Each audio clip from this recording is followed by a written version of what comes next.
রান্নাঘরে এই যে সবজির খোসাগুলো থাকে, পেঁয়াজের খোসা, ডিমের খোসা, দেখুন কলার খোসা, চা পাতা, তারপর এই যে ঘুঁটে, আপনাদের কাছে যদি গোবর সার না থাকে এই রকম ঘুঁটেও আপনারা নিয়ে আসতে পারেন। এরপর এই রকম মাঝখান থেকে খানিকটা করে মাটি তুলে নিয়ে আমি যেটা করি দেখুন, এরপর দেখুন এইভাবে সবজির খোসা কটাকে আমি প্রতিটি টবে টবে এইভাবে দিয়ে দিই।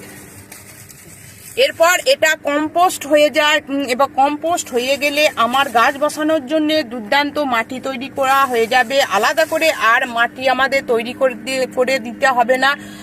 এটা আপনারা অবশ্যই করবেন। এই টবে টবে এই রকম সবজির খোসাগুলোকে আপনারা একটু খাল করে এইভাবে দিয়ে দেবেন। আমি দেখুন এই 3টে টব আমি আপনাদের দেখাচ্ছি, আমি এইভাবে করি, তাতে আমার কাজ অনেকটা পরিশ্রম কমে যায়, গাছটা খুব সহজে বসানো হয়ে যায়। এরপর এই সবজির খোসাগুলোকে আমি এইভাবে প্রতিটা টবে এইভাবে দিয়ে দিলাম। আপনারা এইভাবে করবেন, দেখবেন অনেকটা উপকার পাবেন। তারপর যেটা দেবো এইখানে এই দেখুন পেঁয়াজের খোসা একটু করে দিয়ে দিচ্ছি প্রতিটি টবে। পেঁয়াজের খোসা, চা পাতা, ডিমের খোসা এইভাবে দিয়ে দেবেন। এরপর দিয়ে দিচ্ছি চা পাতা।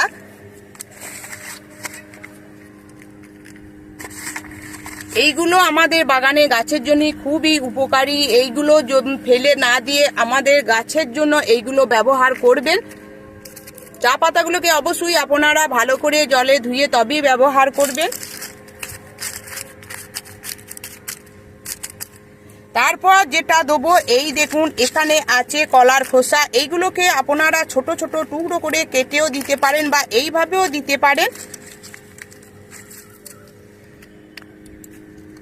আমি এইভাবে করে অনেক উপকার পেয়েছি, তাই আমি আপনাদের কাছে শেয়ার করছি।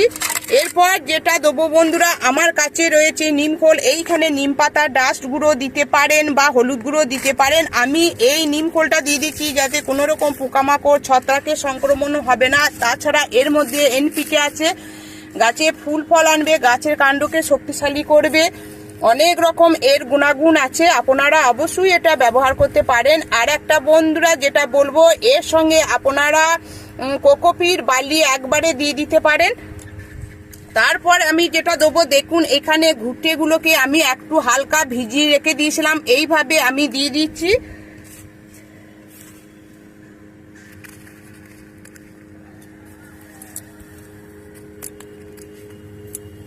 এইভাবে আপনারা শীতের টবের মাটি সম্পূর্ণ তুলে না ফেলে এইভাবে যদি টবে টবে আপনারা এই খাবারগুলো তৈরি করে রেখে দেন, তাহলে আমাদের